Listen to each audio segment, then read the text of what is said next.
The blood on Willa Edwards's sleeve had frozen solid by the time she stumbled into the outskirts of Reno, Nevada, in the bitter January of 1875, and she prayed nobody would notice the dark stain hidden beneath the wool of her third layer of clothing.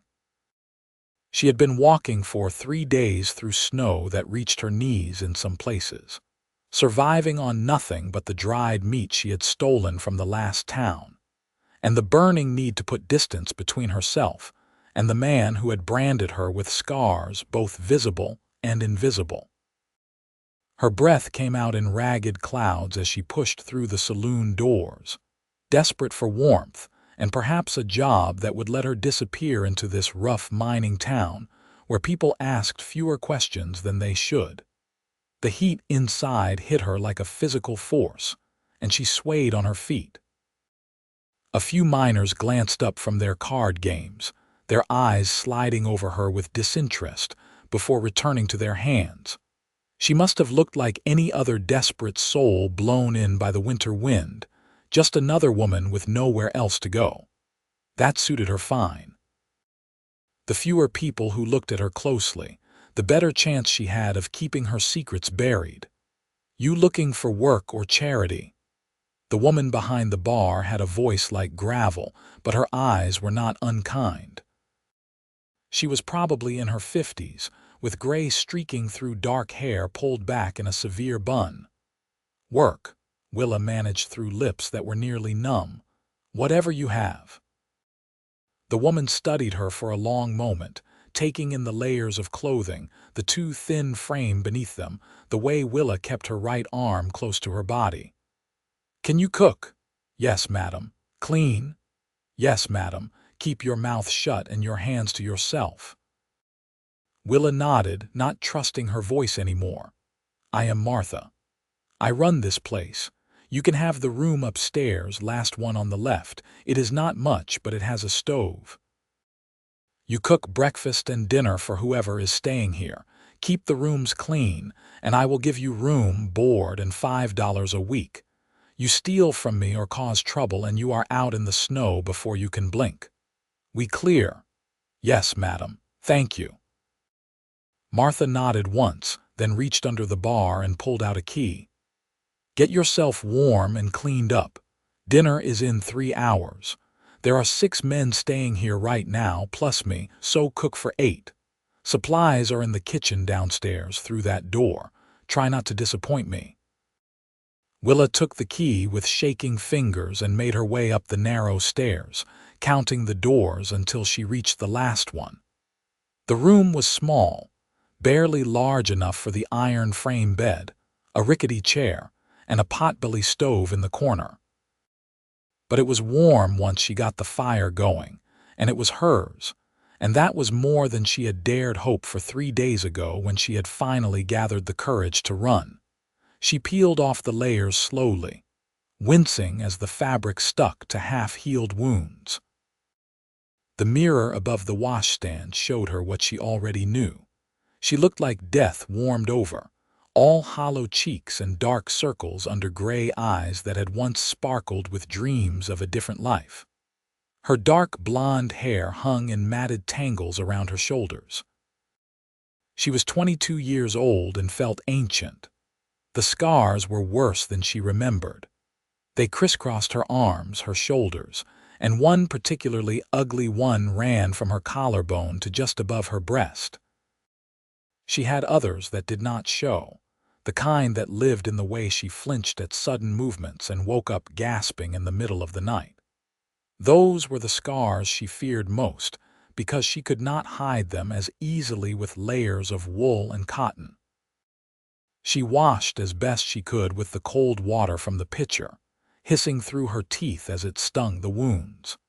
Then she put on every layer again, making sure nothing showed, and went downstairs to figure out what she could make for dinner with whatever supplies Martha kept in her kitchen. The kitchen turned out to be surprisingly well stocked. There was flour and salt pork, dried beans and potatoes, even some sad-looking carrots and onions. Willa had learned to cook from her mother, back when life was simpler, and she still believed that good things happen to good people. She put that knowledge to work now, her hands moving through familiar motions that helped quiet her racing thoughts. She was stirring a pot of bean soup when she heard the heavy tread of boots on the floor behind her. She did not turn around, but her shoulders tensed automatically. "Smells good." The voice was deep and warm, with a hint of Texas drawl softened by years spent elsewhere. "Martha did not tell me she hired someone new." "Just today," Willa said, keeping her eyes on the pot. "Dinner will be ready in about an hour. I am not complaining. The last 2 weeks of Martha's cooking have been punishment enough for whatever sins I committed in my youth." There was humor in his voice and something else, something that made her risk a glance over her shoulder. He was tall, probably a few inches over 6 feet, with broad shoulders and the lean build of someone who spent most of his time working outdoors. His hair was dark brown, curling slightly where it touched his collar, and his eyes were a startling blue even in the dim light of the kitchen. He looked to be in his mid-20s, with a face that was more interesting than handsome, all strong lines and a jaw that suggested stubbornness. He wore typical cowboy clothing, nothing fancy, but clean and well-maintained. "I would not let her hear you say that," Willa said, turning back to her soup. He laughed, a sound that seemed too bright for the gray winter day. "Too late. She has already threatened to throw me out twice this week for complaining. I am Brady Abbott, by the way. I work for the Running Creek Ranch about 10 miles north of here. I am in town picking up supplies and waiting out this snow." "Willa," she said, not offering her last name. Some habits died hard. "Well, Willa, I look forward to eating something that does not taste like leather for a change. If you need anything, I will be at the corner table going through supply lists and wishing I was anywhere warmer." He left before she could respond, his footsteps fading back into the main room. She let out a breath she had not realized she was holding. There had been nothing threatening in his manner, nothing that should have made her heart race the way it was racing now. But she had learned the hard way that a man's charm could hide a multitude of sins, and she would not be fooled again. The dinner was a success, at least judging by the way the plates came back to the kitchen clean, and the few muttered compliments she heard from the men eating in the main room. She stayed in the kitchen while they ate, not ready to face a room full of strangers, and Martha seemed to understand because she did not push. Later, after everything was cleaned and put away, Willa climbed the stairs to her room and locked the door behind her. She fed the fire in the stove, then sat on the bed and let herself shake. She had made it through one day. Tomorrow she would make it through another. Eventually, maybe the shaking would stop. The next morning she was up before dawn, stoking the fire in the kitchen stove and starting biscuits and gravy for breakfast. The miners filed in one by one, bleary-eyed and mostly silent, shoveling food into their mouths before heading out to whatever work waited for them in the cold. Brady Abbott was the last to come down, looking far too alert for the early hour. "Morning," he said, settling into the same corner table he had occupied the night before. "Those biscuits smell like my grandmother's kitchen." "Hopefully they taste better than leather," Willa said before she could stop herself. His grin was quick and unguarded. "Definitely an improvement. Have you eaten yet?" "I will have something later." "Mind if I ask you a question?" He waited until she gave a small nod. "How did you end up in Reno in the middle of winter? You do not seem like the usual type that blows through here." Willa's hand stilled on the plate she was drying. "I needed work. Martha had work. That is all.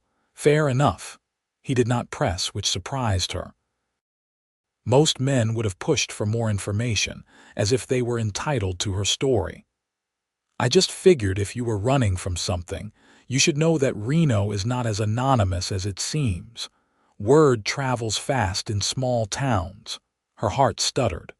I am not running from anything. All right. He said it easily without judgment, but she could tell he did not believe her. Well, if you ever need help with something, the Running Creek Ranch is not hard to find. The owner, James Morrison, is a good man. He does not ask questions he should not, and he does not tolerate trouble on his land. Why are you telling me this? Brady was quiet for a moment, studying her with those two blue eyes. Because you look like someone who might need to know it someday. That is all. He finished his breakfast, left money on the table despite Martha's policy of room and board including meals, and headed out into the snow. Willa watched through the window as he mounted a sturdy-looking horse and rode north, his broad shoulders squared against the wind. She did not know what to make of him or his offer of help. In her experience, men who offered help usually wanted something in return, something she was not willing to give. The days fell into a rhythm. She cooked and cleaned, kept to herself, and tried not to jump at every sudden sound. The miners paid her little attention, which was exactly what she wanted. Martha was a fair employer, demanding but not cruel, and seemed content to let Willa keep her secrets as long as the work got done. And Brady Abbott came into town every few days, always finding some excuse to linger in the kitchen and talk to her about nothing in particular. "Snowed another 6 inches last night," he said one morning about a week after they first met. "Roads are getting impassable. Might be stuck here another few days. Must be hard, being away from the ranch so long." Willa sliced bread with more force than necessary, trying to ignore the way her pulse quickened when he was nearby. The foreman can handle things. Besides, James gave me a list of supplies that would take a pack mule to carry back, so I think he knew I would be here a while. He paused. "Can I ask you something you can ask? I might not answer. Why do you wear so many layers?" "It has to be 80 degrees in this kitchen with that stove going." Her knife slipped, nearly catching her finger. "I run cold. Willa." He said her name gently, like it was something precious. "I am not trying to pry. But I have seen that look before, the way you watch the door like you are expecting someone to come through it that you do not want to see. If you are hiding from someone, you should know that winter will not last forever. Eventually, the snow will melt and the roads will clear. I am fine." The words came out sharper than she intended. "All right." He raised his hands in surrender. "I will drop it, but my offer stands. If you need help, you just have to ask." She did not respond, and after a moment, he sighed and left. She stood at the counter, her hands shaking again, and wondered why his kindness felt more dangerous than another man's cruelty had felt. Maybe because kindness made you want to trust, made you want to believe that not everyone was like Martin Crawford, the man she had run from. Martin. Even thinking his name made her stomach turn. She had met him 2 years ago in Virginia City, a charming gambler with silver-tongued promises and eyes that seemed warm until you got close enough to see the ice beneath. He had courted her properly, won over her elderly aunt who had raised her after her parents died, and married her in a ceremony that should have been the beginning of her happily ever after. Instead, it had been the beginning of a nightmare that lasted 20 months before she found the courage to run. 20 months of being told she was worthless, stupid, clumsy. 20 months of flinching away from his hands and trying to be quieter, smaller, invisible. 20 months of collecting scars inside and out, until she barely recognized herself anymore. She had left on a night when he had drunk himself into a stupor, taking only what she could carry, and every cent she could find hidden in his coat pockets. It was stealing, but she reasoned he had stolen far more from her. She had walked through snow and cold, sleeping in barns and abandoned cabins, always moving west, always looking over her shoulder. And now she was here in Reno, trying to build something from the wreckage of the person she used to be. That night, she woke to the sound of shouting downstairs. Her heart hammered against her ribs as she pulled on her dress over her nightgown and crept to her door. The voices were male, angry, but she could not make out words. She pressed her ear to the wood, trying to decide if she should pack her few belongings and climb out the window. Then she heard Martha's voice, sharp and commanding. "I do not care if you are the governor himself. You are not searching my rooms without proper authority. Now get out before I get the sheriff. The sheriff works for whoever pays him more, old woman. Now step aside." Willa's blood turned to ice. She knew that voice. It was not Martin, but it was Silas Creek, one of his gambling friends who had sat at her table more times than she could count. If Silas was here, it meant Martin knew where she was. It meant he had sent someone to drag her back. She moved fast, throwing her belongings into her bag with shaking hands. She had to leave now, had to run before Silas convinced Martha to let him search or simply forced his way past her. She was pulling on her boots when she heard footsteps on the stairs, heavy and determined. Willa Edwards. "I know you are up here. Martin wants his wife back, and I aim to collect the reward he is offering." She froze, her mind racing. There was no time to climb out the window, no time to do anything but hope her locked door would hold. She pressed herself against the wall beside the door, looking for something, anything, to use as a weapon. Her fingers closed around the fire poker from the stove.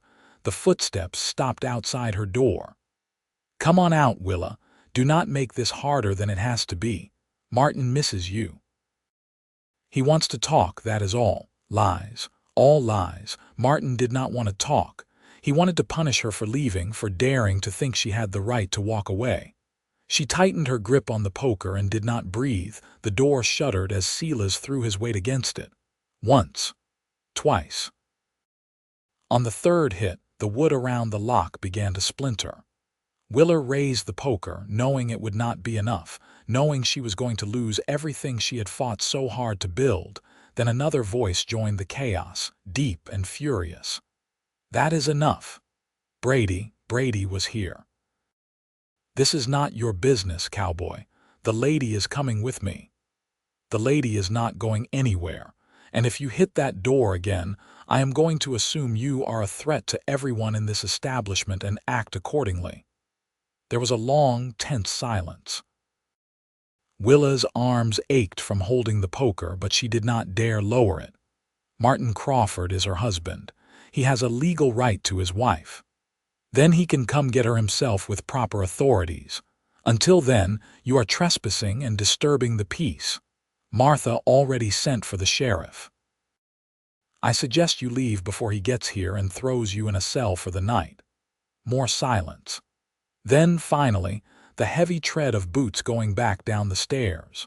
Willa waited, counting heartbeats, until she heard the saloon doors swing open and closed. Only then did she lower the poker, her entire body shaking so hard she had to sit down on the floor. A soft knock on her door.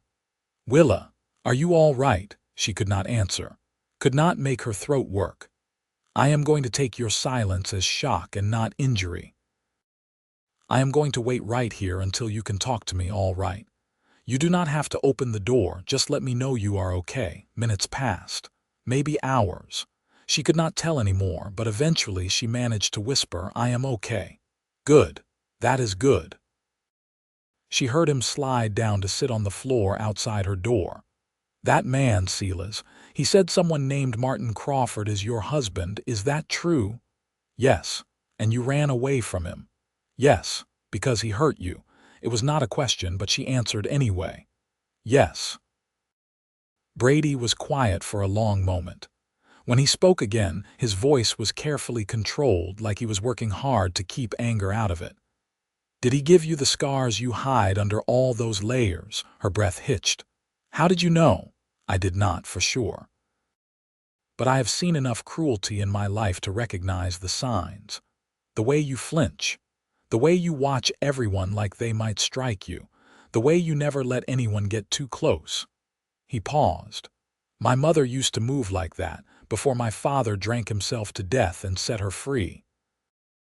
Willa pressed her palm against the door, imagining she could feel his warmth through the wood.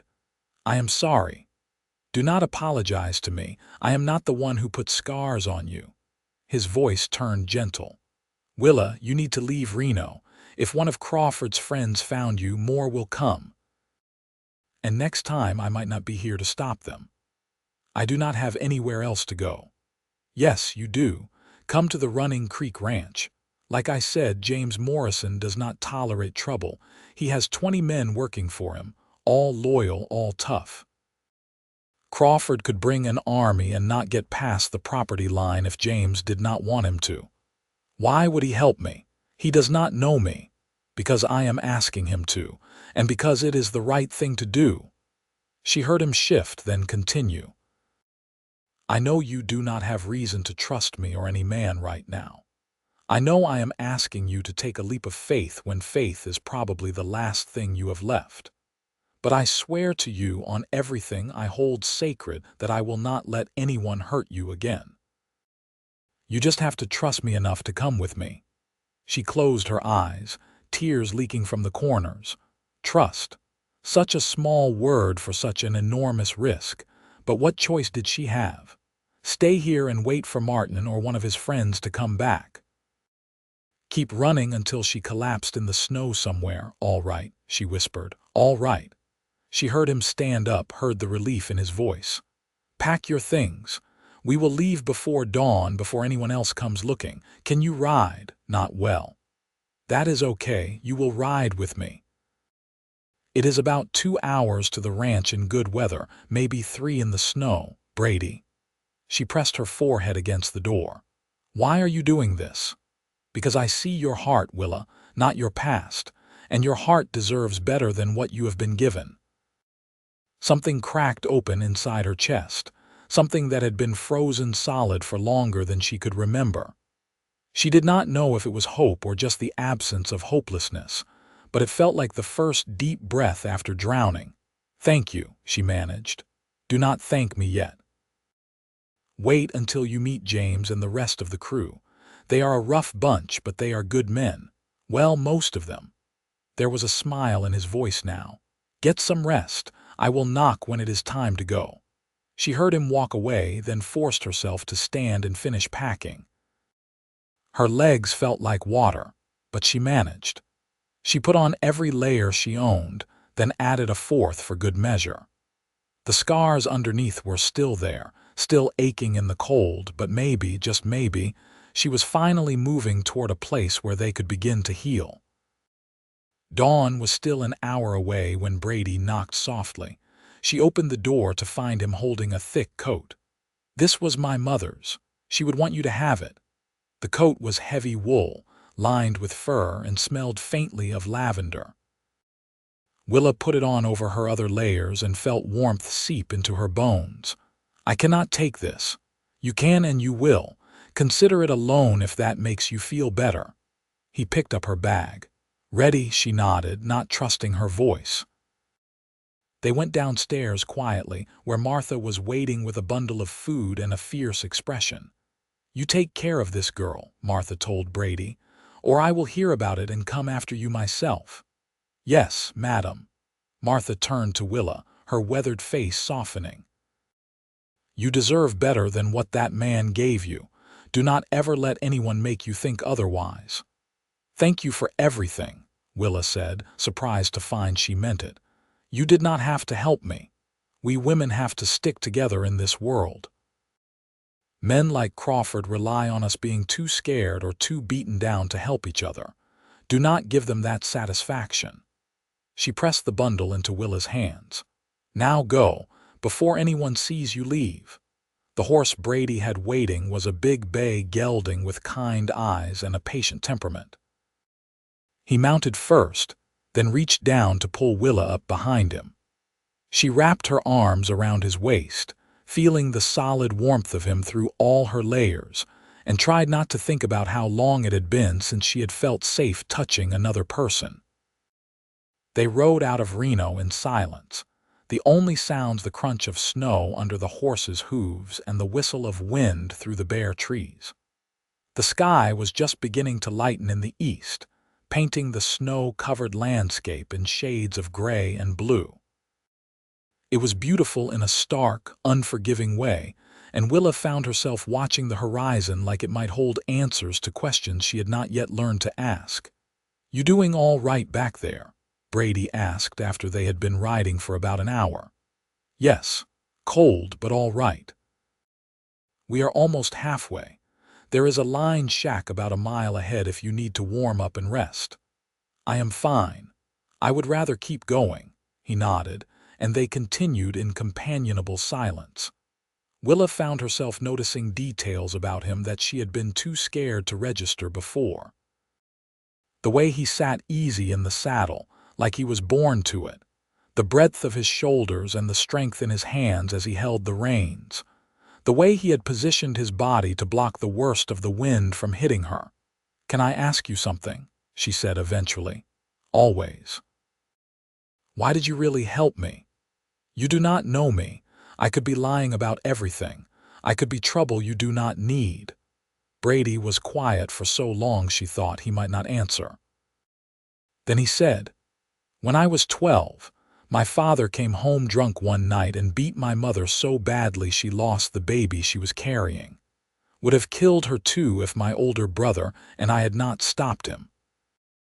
After he finally drank himself to death, 2 years later, my mother made us both promise that we would never raise our hands to a woman in anger, and that we would help any woman who needed it, no questions asked." He shifted in the saddle, and she felt the movement ripple through his body into hers. "I kept that promise. My brother did not. Last I heard, he was in California, married to some rancher's daughter and treating her the same way our father treated our mother. So I guess I help women like you because I could not help my mother soon enough, and I cannot stop my brother from becoming the man we both swore we would never be."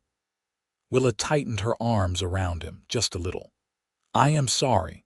That is not a burden any child should have to carry. None of us get to choose what we carry. We only get to choose what we do with it." He glanced back at her, his blue eyes serious. "You chose to run instead of giving up. That takes more courage than most people have. It does not feel like courage. It feels like cowardice." "Then you do not know the difference yet. But you will." The Running Creek Ranch came into view as the sun was breaking through the clouds, a sprawling collection of buildings nestled in a valley between two low hills.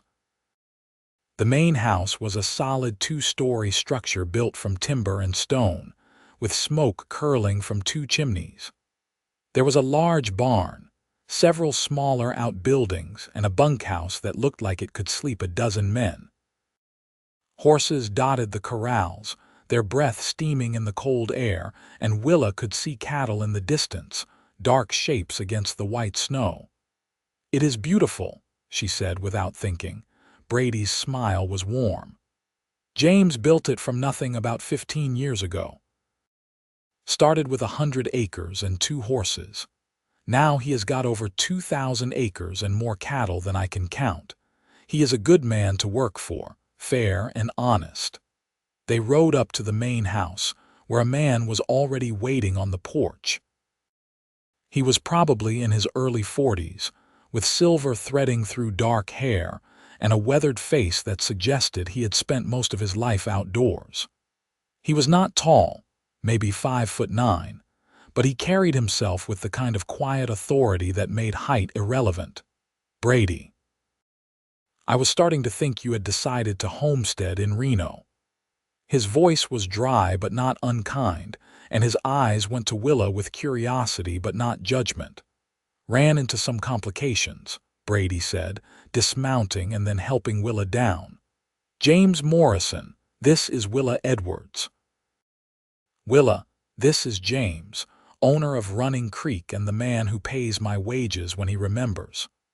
"I remember just fine, which is why I remember you are a week late getting back with my supplies," James said, but there was no heat in it.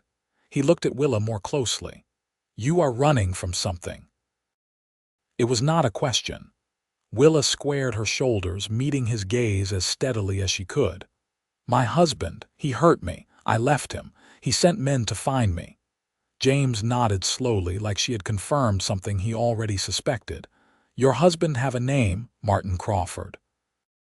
He is a gambler, mostly works the mining towns in Nevada and California. I have heard the name. Reputation for cheating at cards and being quick with his fists. James's mouth tightened. Do you have family you can go to? No, sir. My parents died when I was young. My aunt passed 2 years ago, right before I married Martin. So you have nowhere to go and no one to turn to except a cowboy you barely know and a rancher who does not know you at all. Yes, sir. James looked at Brady. You vouch for her. I do. You think Crawford will come looking? I know he will, but I also know that if anyone can keep her safe, it is you and the men here. James was quiet for a long moment, his gaze moving between Brady and Willa. Then he sighed. All right, she can stay.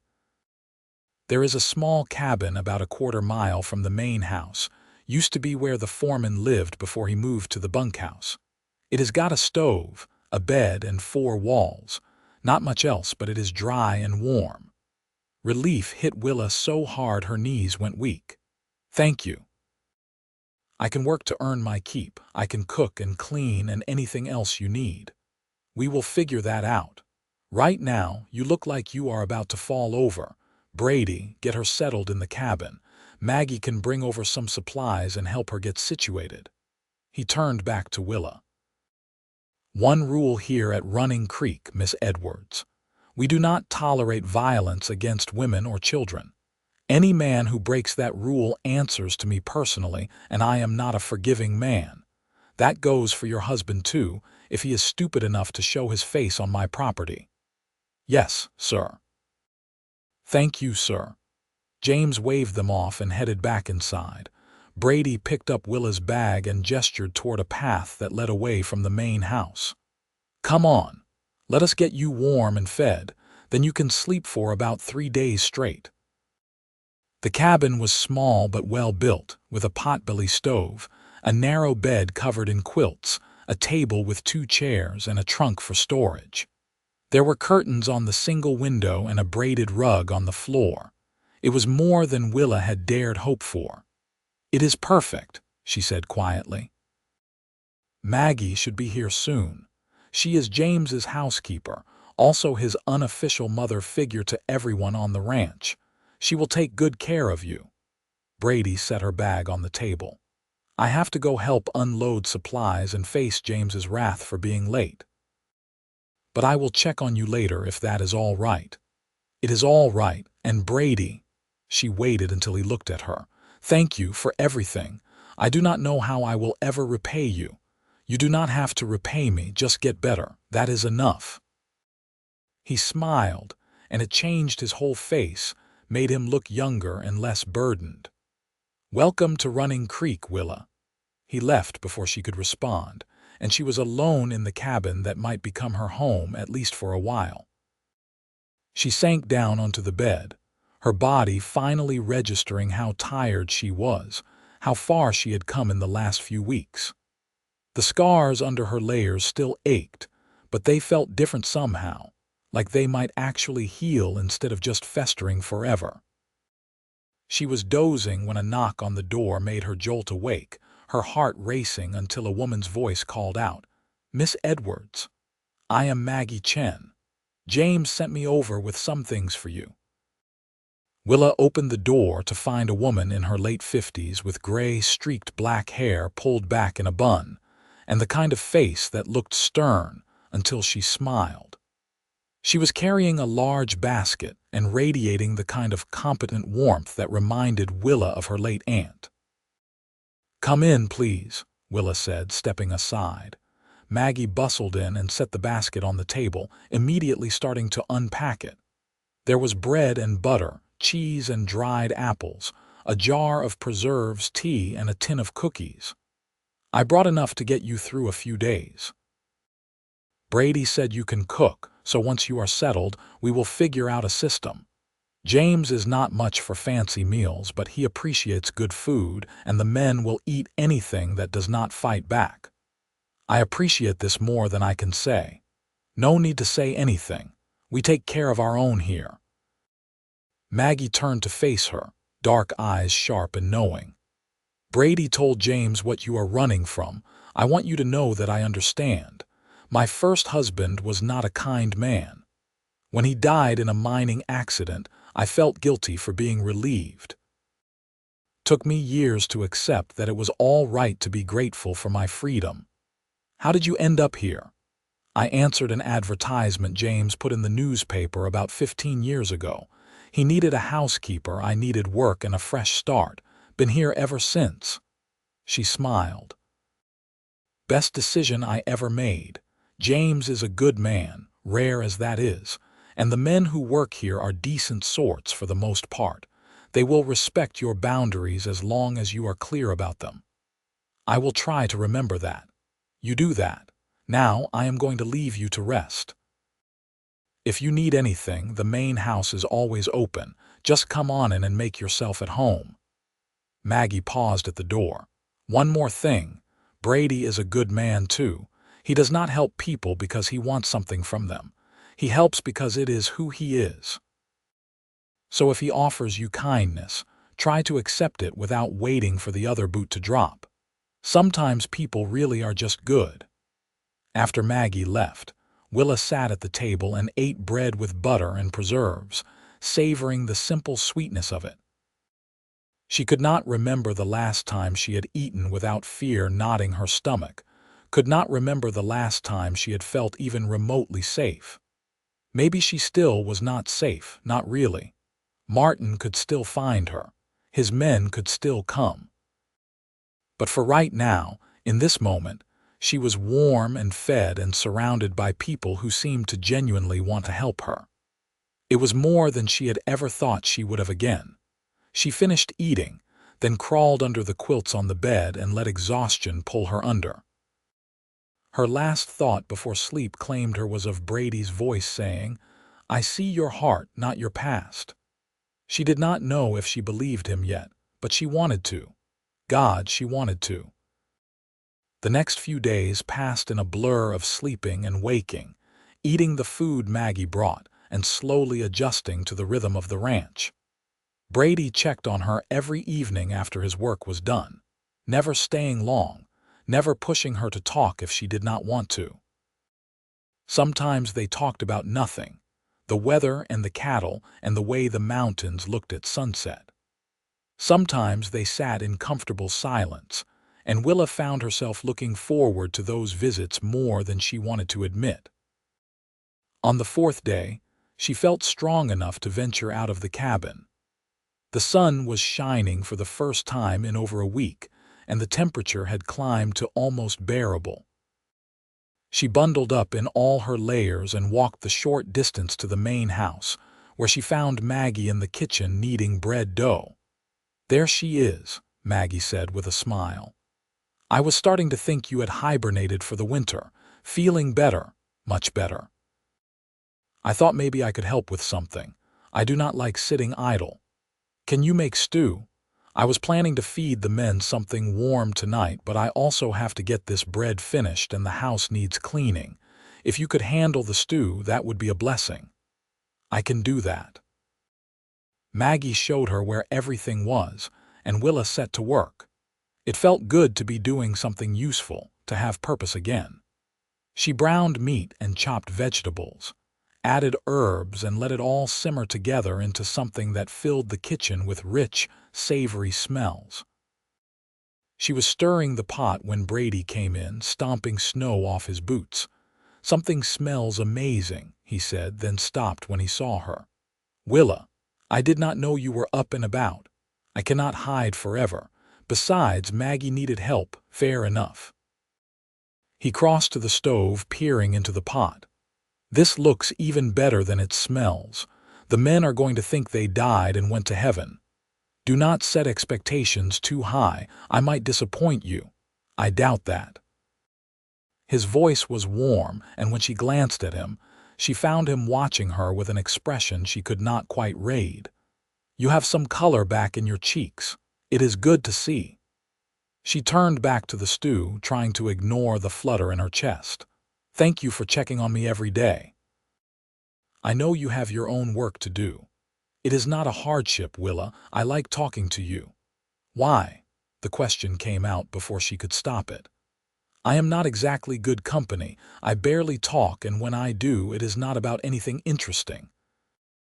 Brady leaned against the counter, close enough that she could feel the warmth radiating from him, but far enough that she did not feel crowded. "You do not have to be interesting to be worth spending time with. You just have to be you, and I happen to think you is pretty wonderful." She shook her head. "You do not know me, not really. You just know what I have run from, not who I am underneath all the fear and scars. Then tell me who you are, I would like to know."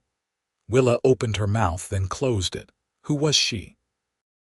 She had been Martin's wife for so long, had spent so much time trying to be small and quiet and invisible, that she did not know how to answer. Before Martin, she had been someone else, someone with dreams and laughter and opinions. But that girl felt like a stranger now, someone who had lived a lifetime ago. "I do not know any more," she admitted quietly. "Then maybe we can figure it out together," Brady said. "No pressure, no expectations, just two people getting to know each other. What do you say?" Before she could answer, Maggie came back into the kitchen, breaking the moment. "Brady, should you not be washing up for dinner instead of distracting my assistant?" "Yes, madam. I am going." He touched Willa's shoulder briefly, a feather-light touch that she felt through all her layers.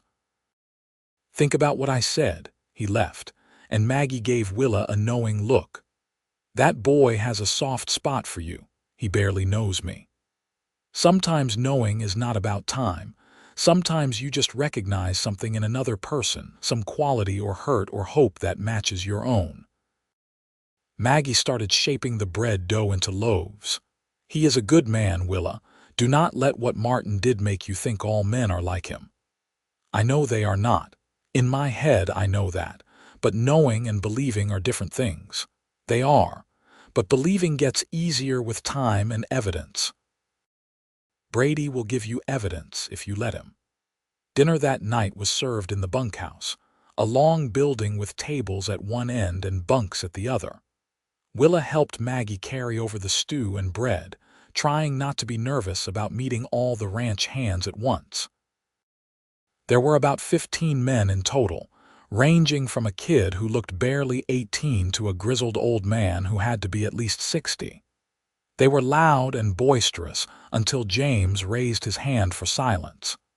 "Men, this is Willa Edwards.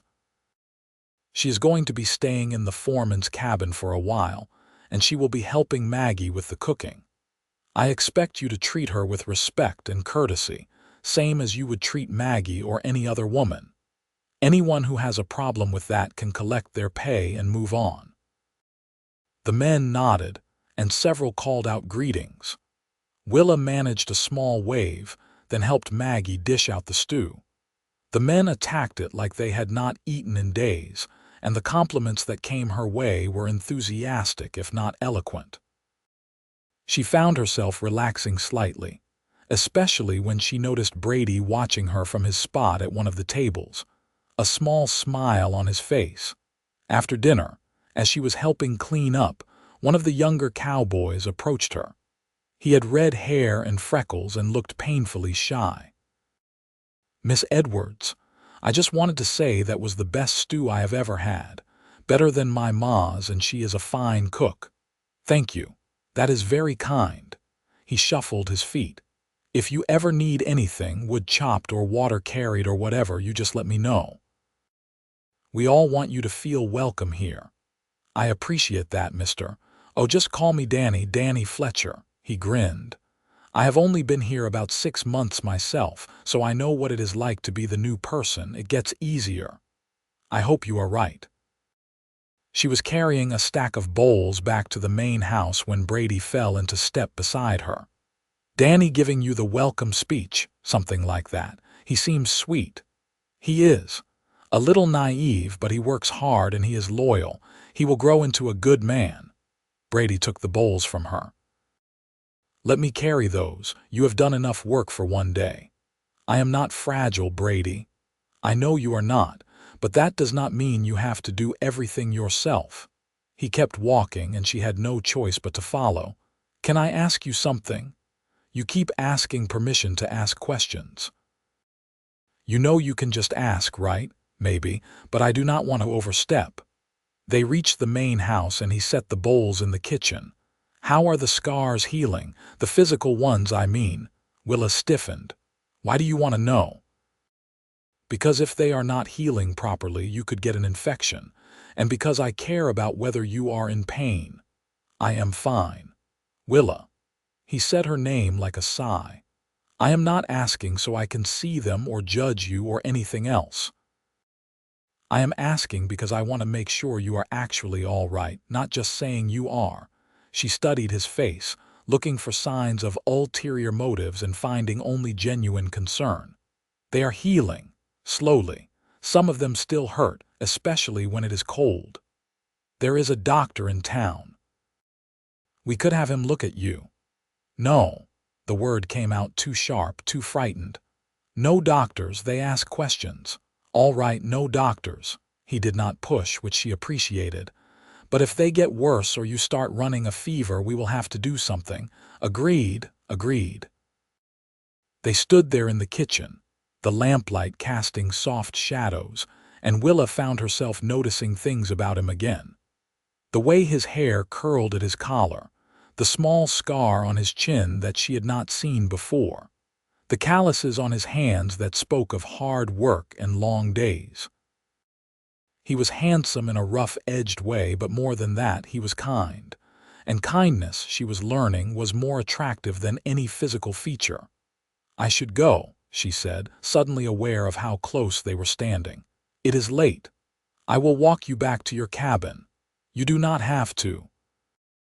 I want to. They walked through the cold night, their breath forming clouds in the air. The stars were out, brilliant against the black sky, and Willa found herself tilting her head back to look at them. Martin had never let her stop and look at the stars. He had said it was a waste of time, that she should be doing something useful instead of staring at the sky like a fool. What are you thinking about? Brady asked. That I had forgotten how beautiful the stars are. Why did you forget? Because looking at them made me remember that there was a world beyond the one I was living in, and remembering that hurt too much. She wrapped her arms around herself. Is it strange that being free is almost harder than being trapped was? At least when I was trapped, I knew what to expect. Now I do not know anything. Brady stopped walking and turned to face her. It is not strange at all. Fear is familiar. Hope is terrifying because it means you have something to lose again. How do you know that? Because I felt it too after my father died. I was so used to being afraid that I did not know how to exist without that fear. It took me years to learn how to live instead of just survive. He reached out slowly, giving her time to pull away, and touched her arm. Even through all her layers, she could feel the weight of his hand. But you will learn, Willa. I will help you. We all will. What if Martin finds me? What if all of this is for nothing? Then we will deal with it. Together, you are not alone anymore. She wanted to believe him. She wanted it so badly it made her chest ache. But belief was a luxury she had not been able to afford for a long time. I will try. That is all anyone can ask. They reached her cabin, and he waited while she went inside and lit the lamp. The small space glowed with warm light, and she stood in the doorway, not ready to say good night but not sure what else to say. Sleep well, Willa, Brady said softly. Tomorrow is a new day. Good night, Brady, and thank you. He tipped his hat and walked back toward the bunkhouse, his tall frame disappearing into the darkness. Willa closed the door and leaned against it, her heart doing strange things in her chest. She was not falling for him. She could not be. She was too broken, too scared, too much of a disaster to let anyone that close again. But even as she told herself that, she knew it was a lie. She was already falling, and that terrified her more than Martin ever had. The weeks that followed settled into a routine that was both comforting and unsettling. Willa spent her days helping Maggie cook for the ranch hands, and her evenings sitting in her cabin or sometimes in the main house, talking with Brady or Maggie or occasionally James, who turned out to have a dry sense of humor that caught her off guard. The weather stayed cold, but the sun came out more often, and Willa found herself venturing outside to walk the ranch grounds, always staying within sight of the buildings but slowly expanding her comfort zone. Brady was a constant presence, never pushy but always there. He taught her how to ride properly on one of the gentler horses, a mare named Daisy who seemed to sense Willa's fear and adjusted her gait accordingly. He showed her the parts of the ranch that were most beautiful, the creek that gave the property its name, frozen solid now but promising to be lovely when it thawed. He talked to her about everything and nothing, and slowly, carefully, Willa began to talk back. She told him about her childhood, before her parents died, how her father had been a schoolteacher and her mother had grown the most beautiful roses, how they had laughed together at dinner and read books aloud in the evenings. She told him about her aunt, stern but loving, who had raised her after they were gone. And she told him, haltingly, about how she had met Martin and been swept away by his charm, only to discover too late that charm could hide a multitude of sins. Brady listened to all of it without interrupting, without offering platitudes or trying to fix anything. He just listened, and somehow that was exactly what she needed. One afternoon in late February, they were riding back from checking on some cattle in the north pasture when Willa asked, "Why did you become a cowboy?" Brady shrugged. "It was better than staying in Texas with my brother and his new family. After my mother died, there was not anything keeping me there, so I headed west and found work where I could. Ended up here about 3 years ago and decided to stay. You like it? I love it. I get to work outside with animals and land instead of people who only want to hurt each other. James is a good boss, the pay is fair, and I sleep well at night knowing I did an honest day's work." He glanced at her. "What did you want to be before Martin?" "A teacher, like my father. I wanted to help children learn to read and see the world through books." She smiled sadly. "Seems like a lifetime ago now. It does not have to be. There are always children who need teachers. Who would hire me? A woman running from her husband with scars all over her body and a past that would scandalize any decent town. Someone who values what you can offer more than they value propriety," Brady said firmly. "And for what it is worth, I think you would be an excellent teacher. You are patient and kind, and you actually listen when people talk. That is rarer than you think. You are biased, maybe. Does not make it less true." They rode in silence for a while, and Willa found herself watching Brady from the corner of her eye. He sat easy in the saddle, his body moving with the horse's rhythm, and she noticed the way his hands were gentle on the reins, the way he spoke softly to his mount. He was gentle in all things, she realized, gentle but not weak, strong but not cruel, everything Martin had pretended to be but never was. "Brady," she said suddenly, "that thing you said the first night in Reno, about seeing my heart instead of my past, did you mean it?" He pulled his horse to a stop and turned to face her fully. "Every word. Your past made you who you are, but it does not define you. You are not the things that were done to you. You are how you survived them and what you choose to do now. I do not feel very strong." Strength is not about not being afraid. It is about being afraid and doing the thing anyway. You ran away from a man who could have killed you. You walked through snow and cold with nowhere to go and no one to help you. You trusted me enough to come here even though every instinct probably screamed not to. That is strength, Willa. That is courage." Tears burned in her eyes. "I am so tired of being brave. I just want to rest." "Then rest. You have earned it." He reached out and took her hand, his fingers warm even through her glove. "And while you rest, I will keep watch. I promise." Something shifted in that moment, some wall she had built around herself cracking just enough to let light through.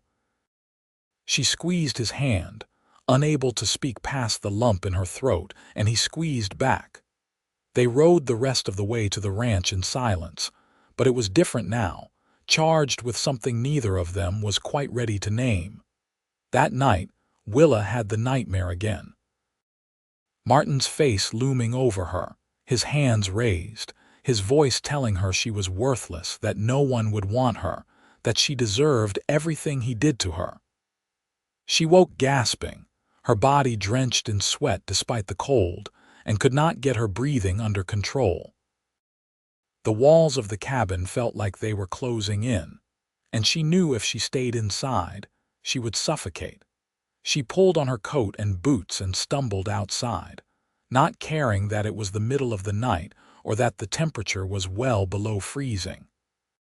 She just needed air, needed space, needed to prove to herself that she was free and Martin was not here and she was safe. She was standing in the snow, shaking and trying not to cry when a voice came from behind her. "Willa." "What is wrong, Brady?" Of course it was Brady. He seemed to appear whenever she needed him most. "I am fine," she said automatically. "Just needed some air." "You are standing in the snow in the middle of the night. You are not fine." He came closer, and she saw he was wearing only a shirt and pants, no coat, like he had run out in a hurry. "Did you have a nightmare?" She nodded, not trusting her voice. "Come here." He held out his arms, and after a moment's hesitation, she went to him. He wrapped his arms around her, and she pressed her face into his chest, breathing in the smell of soap and horses and something that was just him.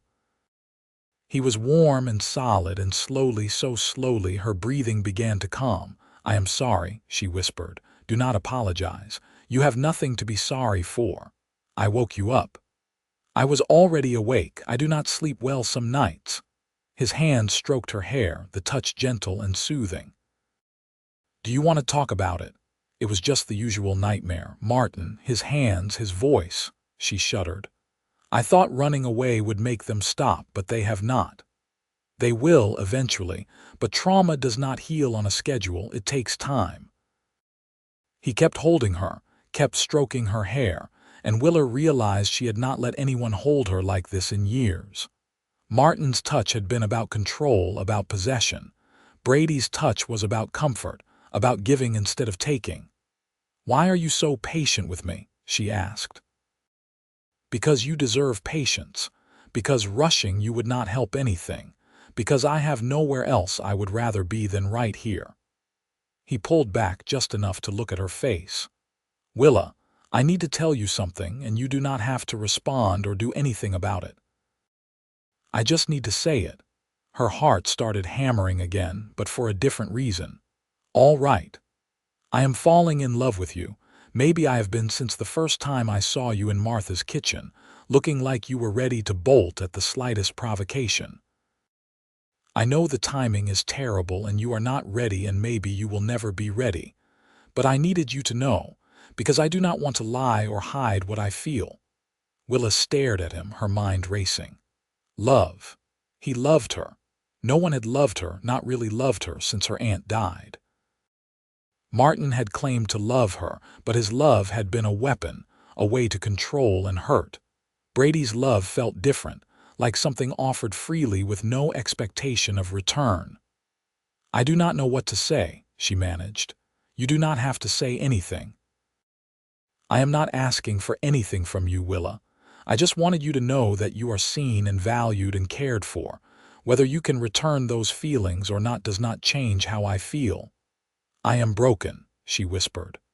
"I have scars inside and out. I wake up screaming. I flinch at sudden movements. I do not know if I can ever be what you deserve.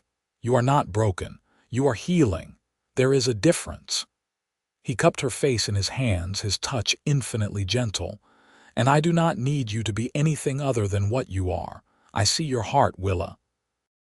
Not your past, not your scars, not your fear, just your heart. And it is beautiful." The tears came then, hot and fast, and she could not stop them. Brady held her while she cried, not trying to shush her or tell her it would be all right. He just held her and let her release all the pain and fear and hope she had been holding inside. When she finally quieted, she was exhausted but also lighter, like the crying had purged something toxic from her system. "I think I might be falling in love with you too," she said quietly. "But I am terrified of what that means." "It means whatever we want it to mean.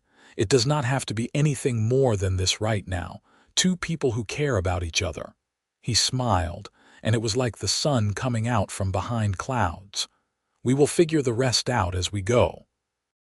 What if Martin comes? Then we will deal with it. Together. I am not going anywhere, Willa, I promise you that." She believed him. Against all logic and past experience, she believed him. "Thank you," she whispered, "always." He walked her back to her cabin and waited while she went inside and locked the door. She stood at the window and watched him walk back to the bunkhouse, his broad shoulders squared against the cold, and realized that somewhere along the way, she had stopped seeing him as just a kind cowboy who had helped her. She saw him as Brady, the man who listened when she talked and held her when she cried and loved her, despite all the reasons she had given him not to. It was terrifying and exhilarating and completely overwhelming. But for the first time in years, Willa felt like maybe, just maybe, she deserved something good. And maybe Brady was that good thing. The next morning, she woke to bright sunlight streaming through her window and the realization that she had slept the rest of the night without nightmares. It felt like a small miracle. She dressed and made her way to the main house where Maggie was already working on breakfast. "You look better," Maggie said, eyeing her critically. "More color in your cheeks. Did you sleep well?" "Better than usual." Willa tied on an apron and started measuring out flour for biscuits. "Maggie, can I ask you something?" "Of course." "How did you know you were ready to trust someone again? After your first husband," Maggie smiled knowingly. "You are asking about Brady. Maybe."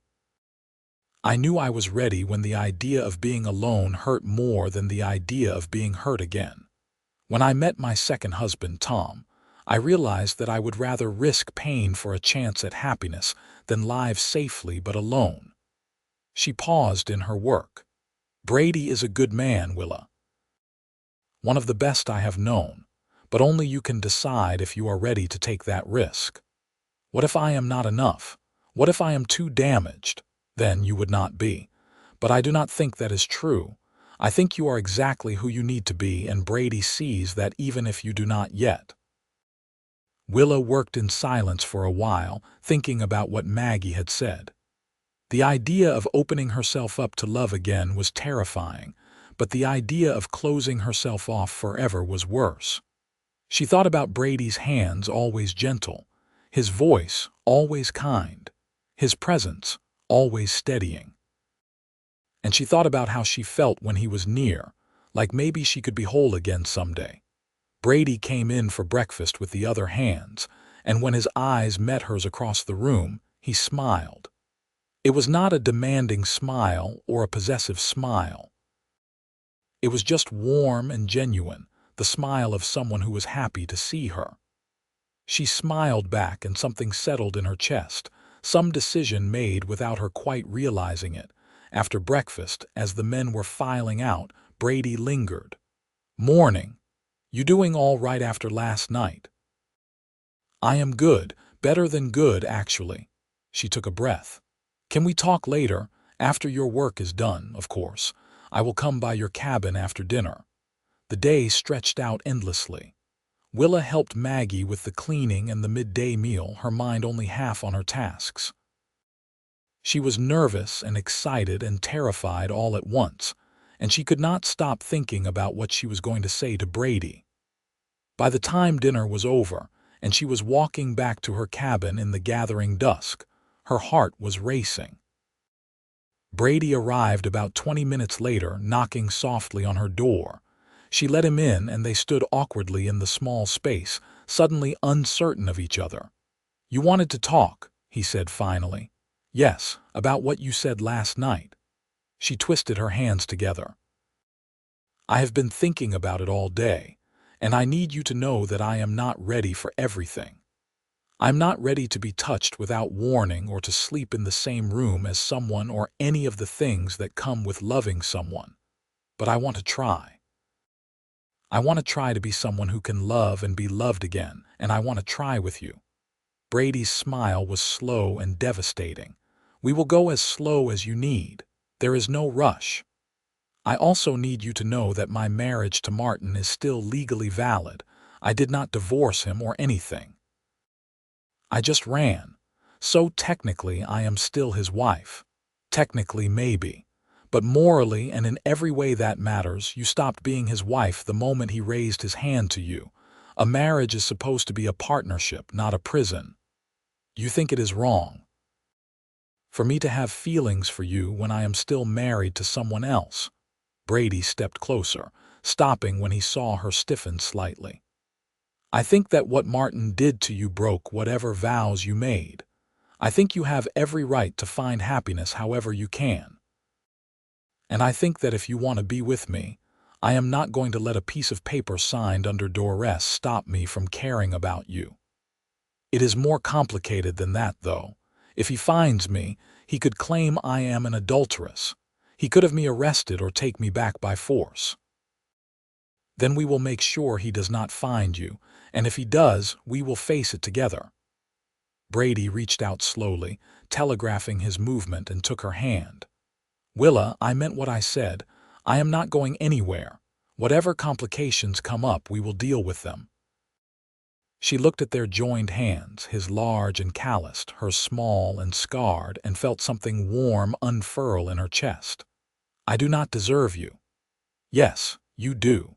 You deserve someone who sees you for who you really are and loves you anyway, and that is exactly what I do." Before she could talk herself out of it, Willa stepped forward and wrapped her arms around him. He held her carefully, like she was something precious, and she let herself sink into the embrace. This was different from last night. Last night had been about comfort in the wake of a nightmare. This was about choice, about actively deciding to trust him with her heart. "We will take it slow," she said against his chest. "But I want to try. Then we will try. One day at a time, one moment at a time, however you need it to be." They stood like that for a long time, wrapped in each other's arms as the lamp burned low and the fire in the stove crackled softly. And for the first time since she could remember, Willa felt like maybe the future held something other than fear. Maybe it held hope. The weeks that followed were a revelation. Brady kept his word about going slow, never pushing, never demanding more than Willa was ready to give. He held her hand when they walked. He sat beside her at dinner. He talked to her for hours about everything and nothing. And slowly, carefully, Willa began to let him in. She told him about the worst of what Martin had done, the beatings and the isolation and the constant barrage of words designed to make her feel worthless. Brady listened without flinching, his jaw tight but his voice gentle when he asked careful questions. She showed him some of her scars, the ones on her arms that she could reveal without removing too many layers, and he touched them with infinite tenderness, tracing the raised lines with his fingertips. "You are so strong," he said quietly. "Stronger than you know." "I do not feel strong. I feel like I am held together with string and hope. Then I will be strong for both of us until you can see what I see." She also learned about him, the pieces he did not share easily, about his father's violence and his mother's quiet desperation.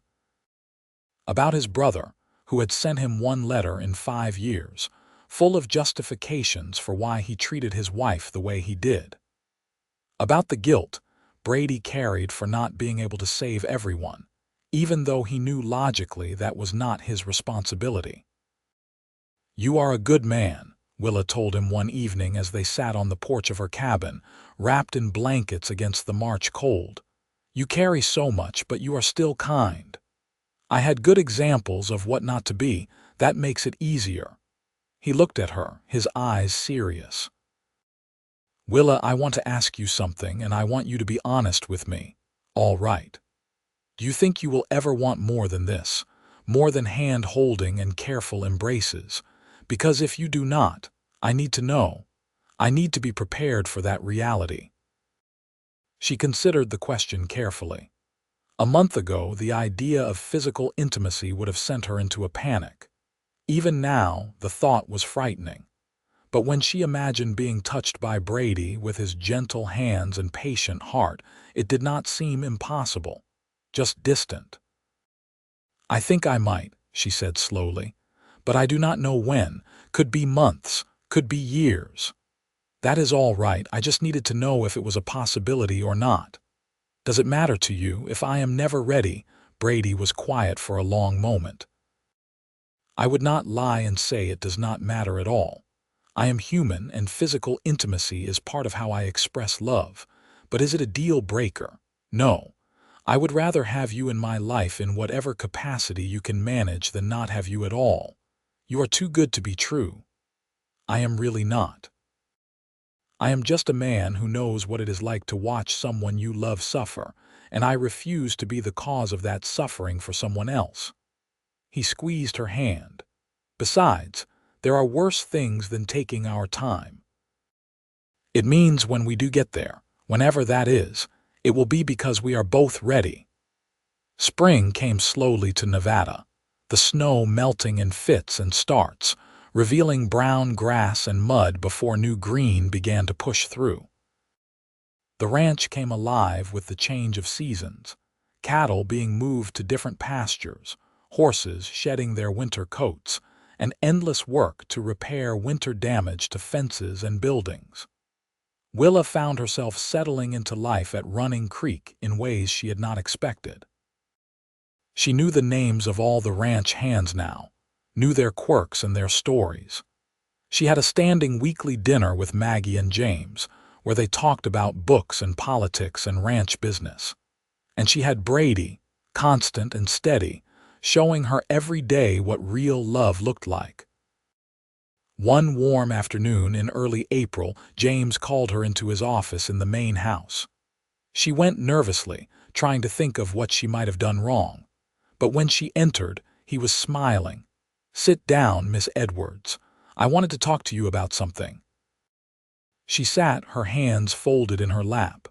"Have I done something wrong, sir?" "Not at all. Quite the opposite. You have become invaluable around here, and I wanted to make things more official." He pushed a piece of paper across the desk. "This is a contract. It lays out your wages, your housing, and your responsibilities. I would like to hire you formally as assistant cook and housekeeper. The pay is not much, but it is fair, and it gives you a legal claim to be here if anyone comes asking questions." Willa stared at the paper, her eyes burning. "You are giving me a job. A real job. You have been doing the work. I am just making it official. And Willa, this also gives you a reason to stay that has nothing to do with Brady if you want it. You are not here because of him or because I am doing him a favor. You are here because you are good at what you do and I value your contribution." "Thank you," she whispered. "This means more than you know." "I think I have an idea." James leaned back in his chair. "I also wanted you to know that I had someone look into your situation. Discreetly, I assure you. The marriage laws are complicated, but there may be options. If you wanted to pursue a divorce or even just legal separation, there are lawyers who specialize in such things." Hope flared bright and painful in her chest. "Truly, truly. It would not be easy and it would not be cheap. But if you want your freedom legally as well as physically, it is possible." He paused. I am willing to help with the costs if that is a concern. Why? Why would you do that? Because what was done to you was wrong, and I have the means to help make it right. And because I have come to care about what happens to you. You are part of this place now, Miss Edwards. We take care of our own. Willa could not speak past the lump in her throat. She nodded, and James pushed another piece of paper across the desk. This is the lawyer's information. When you are ready, just let me know and I will arrange a meeting. There is no rush. Think about what you want. She took the paper with shaking hands and left the office in a daze. A job, a path to legal freedom, a future that belonged to her instead of to Martin. It was almost too much to process. She found Brady in the barn, tending to one of the horses that had thrown a shoe. He looked up when she entered, and his smile was immediate. "There you are. I was starting to think you got lost. James offered me a job, an actual contract."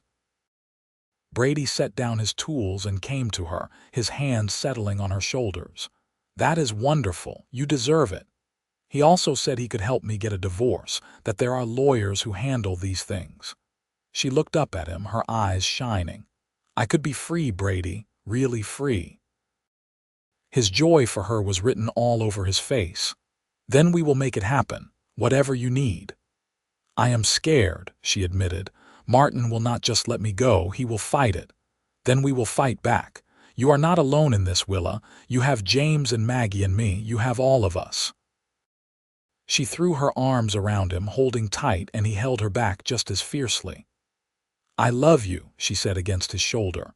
"I do not think I have said that yet, but I do. I love you. I love you too," he murmured into her hair. "So much. More than I knew I could love someone." They stood like that until the horse in the stall behind them snorted impatiently, and they broke apart laughing. The future was still uncertain, still frightening, but for the first time, Willa felt like she was moving towards something instead of just running away. And that made all the difference. The lawyer's name was Theodore Harrison, and he came to the ranch a week later, a slim man in his 40s with sharp eyes and a kind manner. He listened to Willa's story without judgment, asking questions when necessary, but mostly just letting her talk. When she was finished, he sat back and tapped his fingers on the table. "You have grounds for divorce," he said bluntly. "Cruelty, abandonment, and the physical abuse all constitute legal reasons. The challenge will be serving the papers and making sure Crawford shows up for the hearing, or getting a judgment without him if he does not." "He will show up," Willa said quietly. "He would not miss a chance to try to control me one more time. Then we will be prepared for that." Theodore opened his briefcase and pulled out forms. "I will need you to write out everything you can remember. Dates, incidents, witnesses, if any. The more detail, the better. It is not going to be pleasant to relive, but it is necessary." "I understand." Brady, who had been sitting quietly beside her, spoke up. "How long does this process usually take?" "Anywhere from a few months to over a year, depending on how cooperative Crawford is and how backed up the court system is. But Miss Edwards should know that during this time, she will still legally be his wife. He will have certain rights, at least on paper, that we will work to minimize." "Can he force her to go back to him?" Brady's voice was tight. "Not if she is on private property and the owner refuses to release her to him, which I understand Mr. Morrison has made clear he would not do." Theodore looked at Willa. "You are as safe here as anywhere, Miss Edwards. But I would not recommend traveling alone or going into town without someone with you, at least until this is resolved." "I can do that." They spent another hour going over details and filling out forms. By the time Theodore left, Willa was exhausted and shaking, but she also felt something she had not felt in years: agency. She was doing something instead of just letting things happen to her. She was taking control of her own life. That night, Brady stayed with her in the cabin, sitting in the chair by the stove while she lay in bed, neither of them willing to be alone. They talked until late, about fears and hopes and the life they might build together once she was free. "Where would you want to live?" Brady asked. "After everything is settled, I have not thought that far ahead." "Well, think about it now. If you could go anywhere, be anything, what would you choose?" Willa considered. "Somewhere quiet, with space to breathe and room to grow things. Maybe a small house with a garden where I could teach local children and you could work with horses." She smiled. "Is that too simple?" "It sounds perfect." His voice was warm. "There is land to the east of here near the foothills." James mentioned once that he was thinking of selling parcels to his hands if anyone wanted to settle down. "We could build something there." "We? If you want there to be a we." "I know we have not talked about marriage or anything formal, but Willa, when you are ready, when you are free and healed enough to make that choice without fear, I want to build a life with you. I want the house and the garden and the future we are both dreaming about." Willa's breath caught. "You want to marry me? Someday when you are ready.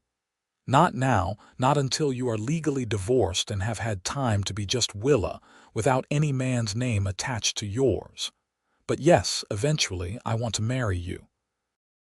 I want to wake up next to you every morning and go to sleep beside you every night. I want children with you if you want them and a life full of ordinary, beautiful days." He paused.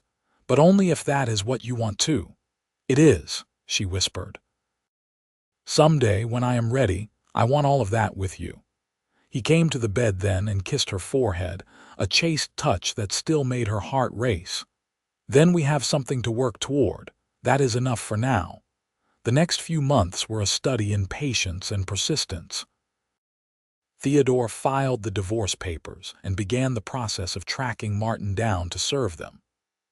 Willa threw herself into work on the ranch, helping Maggie and also starting to teach reading to some of the younger hands who had never had the opportunity to learn. Brady was there every step of the way, supporting her when the process felt overwhelming, celebrating small victories like the day the papers were officially filed. Then, in July, word came that Martin had been served. And 3 days later, Martin Crawford rode onto Running Creek Ranch with 2 hired guns at his side. Willa was in the kitchen when Maggie burst through the door, her face pale. "Your husband is here. James is dealing with him, but you should stay inside." Terror turned Willa's blood to ice. She had known this day was coming, had prepared for it as much as she could, but actually facing it was different. "I need to see him. I need to tell him to his face that I am not going back." "Willa, no, that is not safe. I have been hiding long enough. He needs to see that I am not afraid anymore." That was a lie. She was terrified, but she was also done letting fear run her life. She walked out of the kitchen and through the main house, emerging onto the porch where James stood facing 3 men on horseback. Martin was just as she remembered, handsome in a cold way, with dark hair and eyes that looked like chips of stone. He was smiling, but there was nothing friendly in it. "Willa, there you are." His voice was jovial, like they were old friends meeting by chance. "I have been looking everywhere for you, darling. It is time to come home. I am not going anywhere with you." Her voice shook, but she managed to keep it steady. "I am divorcing you, Martin. I filed papers. It is over." His smile vanished. "You filed papers without my permission. You ungrateful little wretch. After everything I did for you, this is how you repay me. Everything you did for me." Anger surged through the fear, hot and clarifying. "You beat me. You starved me. You told me every day that I was worthless. That is not love, Martin. That is not marriage. That is prison. You are my wife. You belong to me." He started to dismount, but James moved to block him. "Mr. Crawford, you are trespassing on private property. I suggest you leave before I have you forcibly removed. I have a legal right to my wife. Not on my land, you do not. And not while she is under my protection." James's voice was calm but steel. "The divorce proceedings have been filed. You will have your chance to speak in court. Until then, I suggest you stay away from Miss Edwards." Martin's face twisted with rage. "This is not over, Willa. You are my wife and you will come back to me. One way or another." "No, she will not." Brady's voice came from behind Willa, and she turned to see him standing there with half a dozen ranch hands all armed. "You heard Mr. Morrison. It is time for you to leave." For a long moment, Willa thought Martin was going to refuse, was going to try to force his way past James and the men. But then he seemed to realize he was outnumbered, and his smile returned, cold and cruel. "I will see you in court, darling. And when I win, because I will win, you will regret every moment of this little rebellion." He wheeled his horse around and rode off, his 2 hired guns following. Willa watched until they were out of sight, then felt her legs give out. Brady caught her before she hit the ground, holding her steady while her body shook with reaction. "You did it," he murmured. "You stood up to him. You were so brave." "I do not feel brave. I feel like I am going to be sick." "That is normal. Come on, let us get you inside." He helped her into the cabin and sat with her while she processed what had just happened. She had faced Martin. She had told him no. And she was still here, still safe, still free. It felt like a victory, even though she knew the real battle was still to come in the courtroom. The divorce hearing was set for October, in the courthouse in Carson City. Theodore assured Willa that she had a strong case, but nothing was certain. The judge would hear testimony from both sides and make a determination. In the meantime, life on the ranch continued, and Willa tried not to count down the days until she would have to face Martin again. Brady was a constant source of strength. He helped her prepare what she would say in court, listening to her practice her testimony over and over until she could get through it without breaking down. He held her when the nightmares came back with a vengeance. And he reminded her every day that no matter what happened, she was not alone. The night before they were to leave for Carson City, Willa could not sleep. She lay in bed staring at the ceiling, her mind racing with worst-case scenarios. What if the judge did not believe her? What if Martin was more convincing? What if she was forced to go back? A soft knock on her door interrupted her spiral. "Willa, are you awake, Brady?" She got up and opened the door to find him standing there in his nightshirt, his hair mussed from sleep. "I could not sleep either," he admitted. "Figured you might want company, always." He came inside and they sat on the bed together, not touching but close enough to feel each other's warmth. "Whatever happens tomorrow, we will face it together," he said quietly. "If the worst happens, if the judge rules against you, we will figure out another way. We could leave Nevada, go somewhere he cannot find you, or we could stay and fight some more, but you will not go back to him, Willa, I promise you that." "You cannot promise that. The law might force me." "Then I will break the law." His voice was fierce. "I will put you on a horse and we will ride until we hit an ocean if that is what it takes. You are not going back to him." She turned to look at him, this man who had shown her what love really looked like. "If we run, you would be giving up everything. Your job, your home, your plans for the future. None of that matters if you are not free to share it with me." He took her hand. "You are my future, Willa. Wherever you are, that is where I want to be." She leaned into him, resting her head on his shoulder. "I love you. No matter what happens tomorrow, I need you to know that." "I know. I love you too." They sat like that until the first light of dawn began to creep through the window, then got ready for the journey to Carson City. James, Maggie, and Theodore were going with them, a show of support that made Willa's throat tight with emotion. They rode out as the sun was rising, and Willa tried not to think of it as riding toward her fate. The courthouse was an imposing brick building in the center of Carson City. Theodore led them inside to a courtroom that smelled of wood polish and old paper. Martin was already there with his own lawyer, a sharp-faced man who looked like he enjoyed finding loopholes.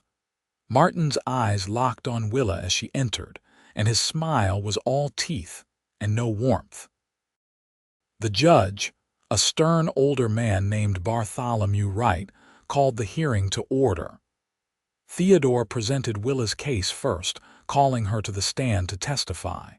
She walked up on shaking legs and took the oath, then began to speak. She told the judge everything. The courtship that had seemed too good to be true. The wedding that should have been a beginning but was actually an ending. The first time Martin hit her, and how he had apologized and promised it would never happen again. The second time and the third and all the times after until they blurred together. The scars on her body and the ones in her mind. The day she finally found the courage to run and the life she had built since. "You have any evidence of these alleged abuses?" the judge asked. Theodore stood. "Miss Edwards has multiple scars consistent with the violence she describes. She also has testimony from witnesses who can attest to her state when she first arrived at Running Creek Ranch." Martin's lawyer objected, claiming the scars could have come from anywhere, and that Willa was making up stories to escape her legal obligations as a wife. Willa watched Martin nod along, his face a mask of false concern. Then it was Martin's turn. He took the stand and painted a picture of Willa as a disobedient wife who refused to fulfill her duties, who was prone to hysterics and self-harm, who had run away because she was mentally unstable. He claimed he had never laid a hand on her in anger, that any injuries she had were self-inflicted or from accidents caused by her own clumsiness. It was a masterful performance, and Willa felt her hope crumbling with every word. The judge's face gave nothing away, and she could not tell if he believed her or Martin. Then Theodore called Brady to the stand. Brady described finding Willa in Reno, terrified and running from Martin's hired man. He described her nightmares and her fear of sudden movements.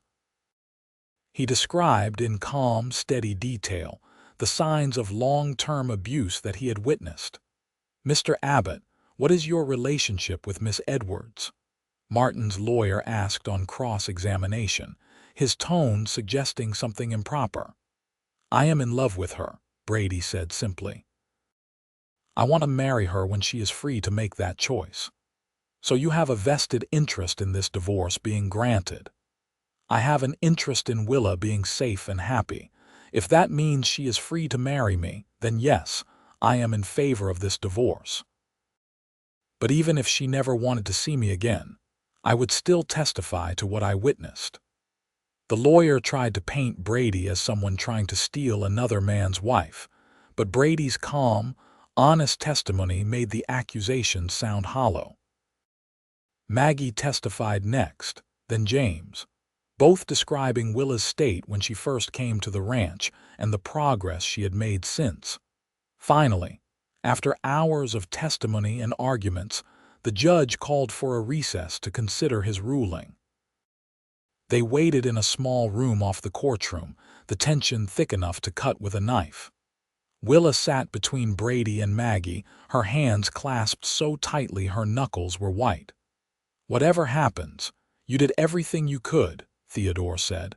"Judge Wright is a fair man. He will make the right decision." An hour later they were called back into the courtroom. Willa's heart pounded so hard she thought it might burst through her chest. The judge looked at her, then at Martin, his face still unreadable.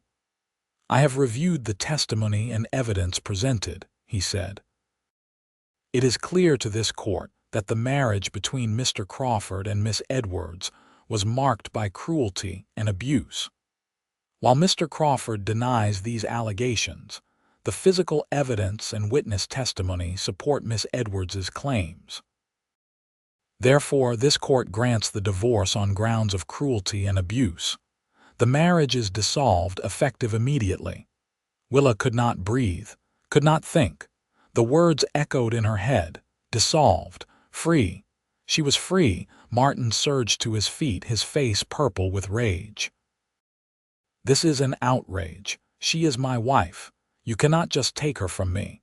This hearing is concluded, Mr. Crawford. If you continue to disrupt these proceedings, I will have you held in contempt. The judge's voice was cold. Furthermore, I am issuing a restraining order. You are not to come within 500 feet of Miss Edwards.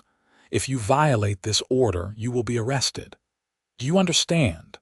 Martin looked like he wanted to argue, but his lawyer put a hand on his arm and whispered urgently in his ear. Finally, Martin sat down, his eyes fixed on Willa with pure hatred. The judge dismissed them, and Willa walked out of the courtroom in a daze. Free. She was actually free. The chains that had bound her to Martin were broken, and she could finally, truly, start over. Outside, Brady swept her into his arms, lifting her off her feet and spinning her around. You did it. You are free. She clung to him, laughing and crying at the same time. I am free. I cannot believe it. I am actually free. James and Maggie were beaming, and Theodore looked satisfied. They celebrated with dinner at the nicest restaurant in Carson City, and Willa felt like she was floating. The nightmare was over. Martin had no legal hold on her anymore. She could be whoever she wanted to be.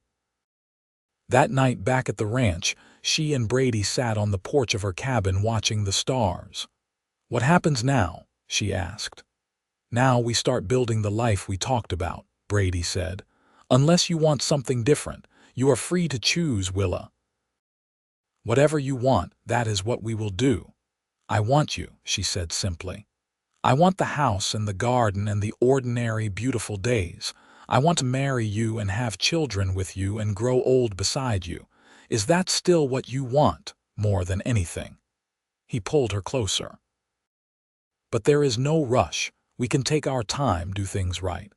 I have been taking my time for months. I am ready to start living. She turned to face him fully. Marry me, Brady Abbott, not next year or next month, soon as we can arrange it. His smile was brilliant. Are you sure? I have never been more sure of anything. I love you and I want to be your wife. Not because I need a man to take care of me, but because I want to build a life with you as my partner. Is that all right? It is more than all right. It is everything. He kissed her then, soft and sweet, and Willa felt the last of her fear melt away. She was free, she was loved, and she was ready to embrace whatever came next. They were married 3 weeks later in a simple ceremony on the ranch, with James officiating and all the ranch hands in attendance. Willa wore a dress that Maggie had made, simple white cotton with lace at the collar, and she carried wildflowers that Brady had picked that morning. When Brady lifted her veil and kissed her, she tasted salt and realized she was crying. But they were happy tears, the kind she had forgotten existed. James gave them a parcel of land as a wedding present, 20 acres near the foothills where they could build their house. The ranch hands spent their Sundays helping Brady construct a small but sturdy home with 2 bedrooms, a kitchen, and a porch that faced the mountains.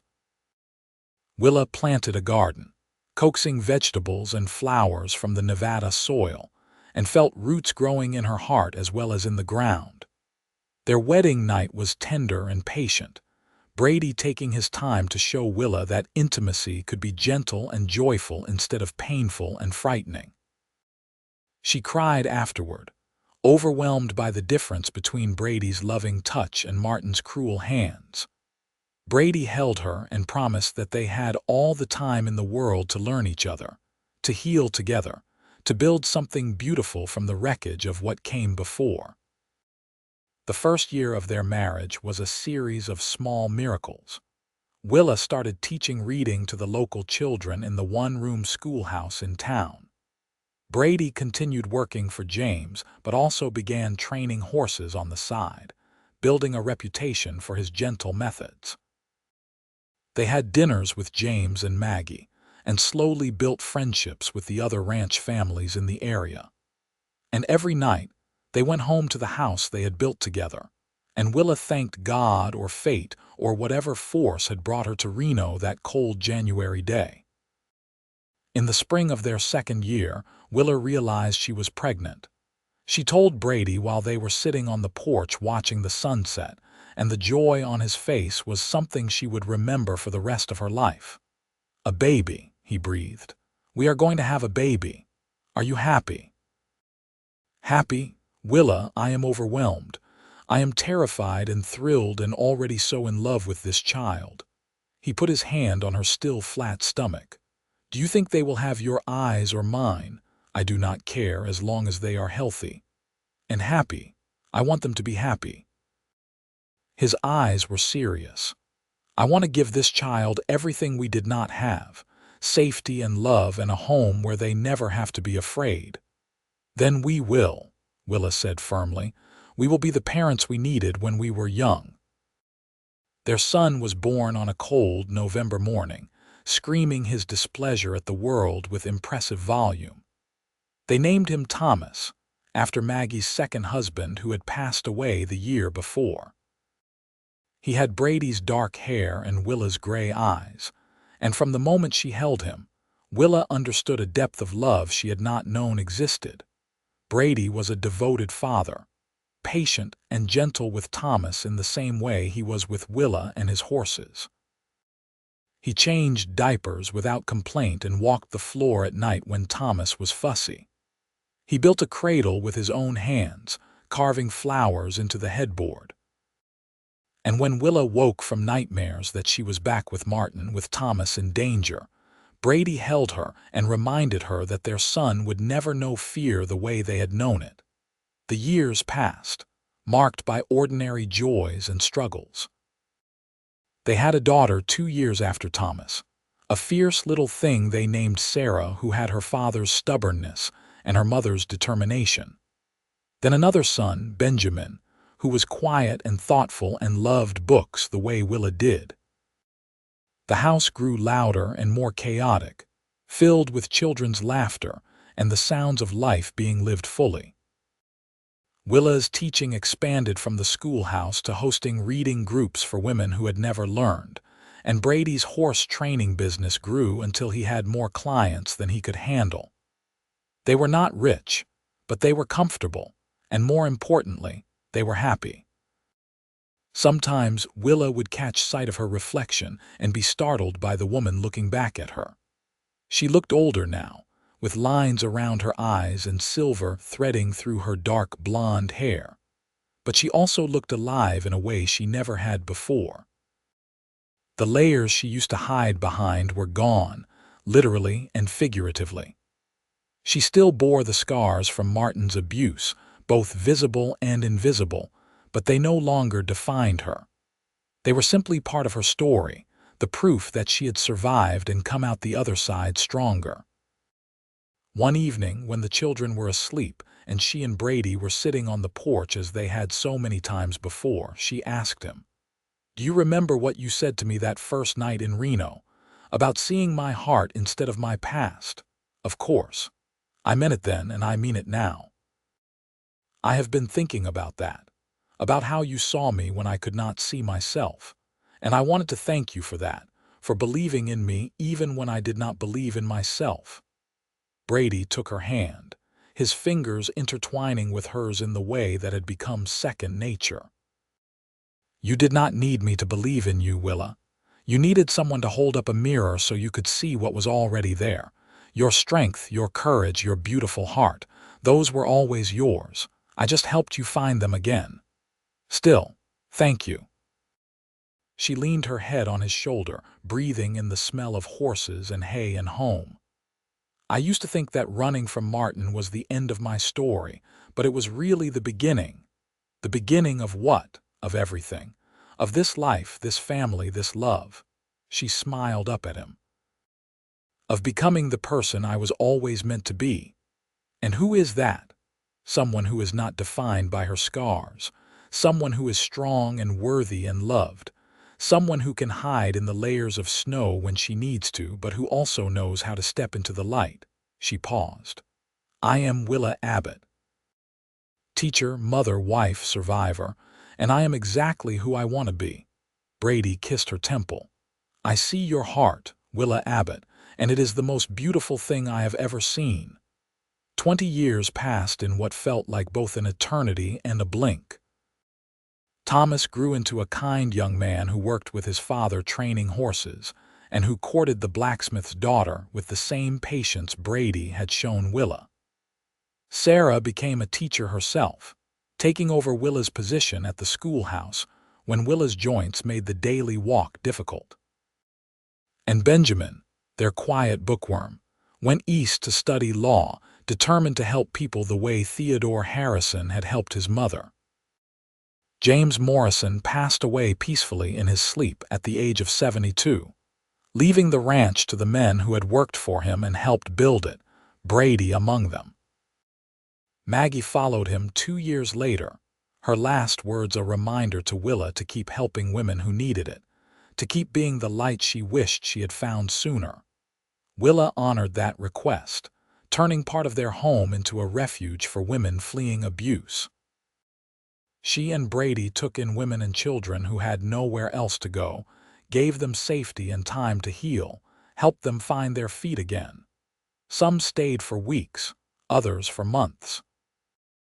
All of them left stronger than they arrived, and Willa felt like each one was a repayment of the debt she owed to Martha and James and everyone who had helped her when she was the one running. On their 30th wedding anniversary, Brady took Willa back to Reno. The saloon where Martha had given her a job was long gone, replaced by a dress shop. The streets were more crowded, more civilized, but the mountains in the distance were the same. They stood on the spot where the saloon had been, and Willa thought about the terrified girl who had stumbled through those doors in the winter of 1875. "You ever regret it?" Brady asked. "Leaving Martin running, everything that came after?" "Not for a single moment. That was the hardest and bravest thing I have ever done, and it gave me everything I have now." She squeezed his hand. "What about you? Do you regret helping me that night? Only that I did not find you sooner, but I do not think you were ready for me before then, and I was not fully ready for you. We met when we were supposed to meet, when we could give each other what we needed." He smiled, the expression crinkling the lines around his eyes. "You saved me as much as I saved you, you know. I was just going through the motions of living before you. You showed me what it meant to really be alive." They returned to Running Creek that night, to the house they had built and the life they had made. Their children and grandchildren came for dinner, filling the rooms with noise and laughter. Willa cooked the same stew she had made that first night in Maggie's kitchen, and Brady carved the roast with the same steady hands that had held her through nightmares and joys alike. As she looked around the table at the faces of the people she loved, Willa thought about scars and layers and the long journey from broken to whole. She thought about the girl who had hidden her wounds under wool and cotton, terrified that anyone who saw them would see her as damaged goods. And she thought about the woman she had become, who wore her scars like badges of honor, proof that she had survived and thrived. "What are you thinking about?" Sarah asked, noticing her mother's distraction. "I am thinking about how lucky I am," Willa said honestly. How a terrified girl stumbling through snow led to all of this. How choosing to run instead of give up gave me everything I never knew I needed. "You made your own luck, Ma," Thomas said. "You were brave when you needed to be." "I was desperate," Willa corrected. "Bravery came later, after I had reasons to be brave for." Brady caught her eye across the table and smiled, and in that smile was 30 years of love and partnership and choosing each other every single day. "I see your heart," he mouthed, and she smiled back. "I know," she mouthed in return. "I finally see it too." As the evening wound down and their family scattered to their own homes, Willa and Brady sat on the porch one last time, wrapped in blankets against the autumn cold. The stars were out, brilliant and endless, and Willa thought about how she used to be afraid to look at them, afraid to be reminded of the world beyond her prison. Now she looked at them and saw possibility, saw the future stretching out before her, still full of unknowns but no longer full of fear. Saw the legacy she and Brady had built, not just in their children but in the women they had helped, the lives they had touched, the love they had shown. "We did all right, did we not?" Brady said softly. "We did better than all right," Willa said. "We did wonderful." She leaned into him, feeling the solid warmth of him, the steady beat of his heart that had never wavered in all their years together. And as the stars wheeled overhead and the night birds called to each other in the darkness, Willa Edwards Abbott closed her eyes and let herself feel completely, utterly at peace.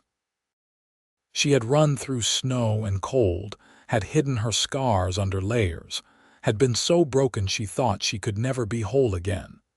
But Brady Abbott had seen past all of that. He had seen her heart when she could not see it herself, and in seeing, he had helped her heal. The snow had melted long ago. The layers had been shed. The scars remained, but they no longer hurt. And Willa, who had once thought love was a trap, now knew it was the thing that had set her free. She had found her happily ever after, not because someone rescued her, but because someone believed in her. Believed she was worth saving, worth loving, worth fighting for. And in the end, that belief had been enough to help her save herself. The story that began in fear and cold had ended in warmth and love. And if that was not a miracle, Willa did not know what was.